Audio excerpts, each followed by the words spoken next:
I'm Jamie MacDonald and I'm in Oor Space Anstruther. Today I'm interviewing Susan Gate. Susan, could you tell us a bit about yourself? I'm chairperson and organiser of Oor Space Anstruther and St Monans. A few years ago I was at a budget meeting, and at the end of the meeting I was speaking to a local councillor and a ComEd worker, and I said that there was nothing here for people with mental health issues or drug or alcohol substance abuse.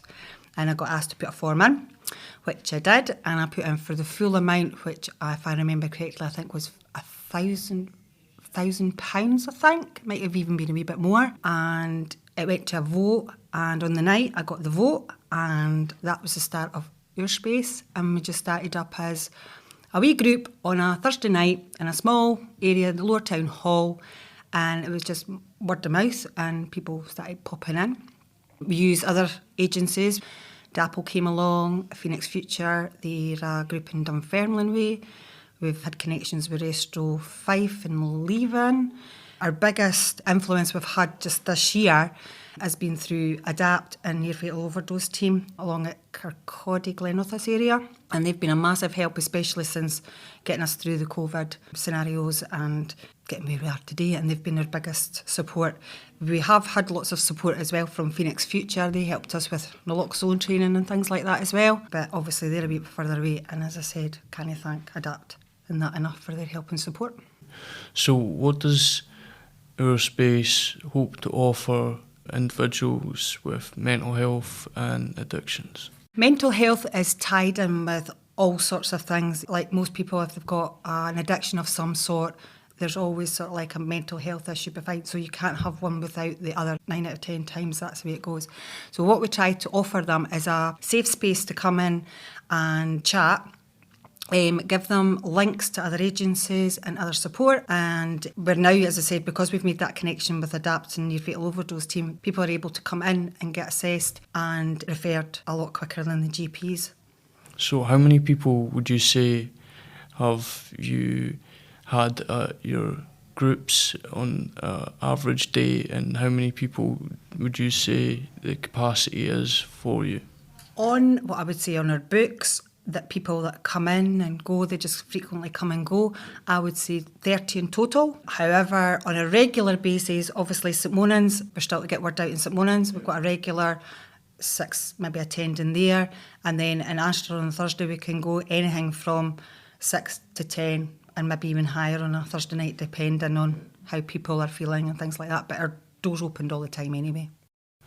So I know you're linked in with Adapt and a number of other groups, but I believe you can help with food as well for the food bank. Yep, when I first thought about doing the group, I thought of a Thursday because the food bank is open on a Thursday night from 4 till 6.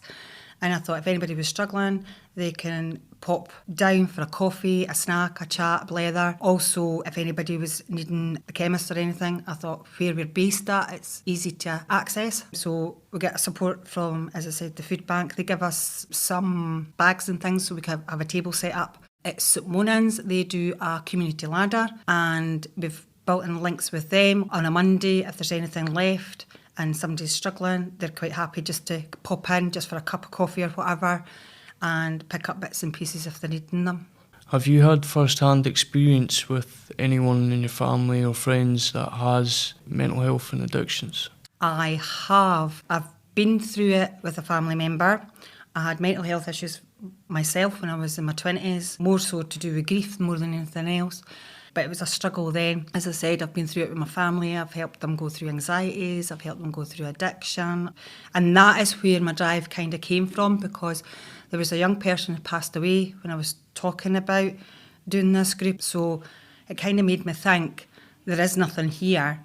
And then when a family member had gone to doctors for help and support for themselves, they basically got a leaflet and asked to just go and find it for themselves. We've progressed from there because I've had meetings with Elizabeth Butters, I've had meetings with the general doctors, surgeries in the area, and we have talked about how they refer people to other agencies to get them help and support, because people are in crisis and they're wanting that help and support then, but sometimes doctors and that think they're just wanting a quick answer, but there are people out there who are looking for the long-term solution.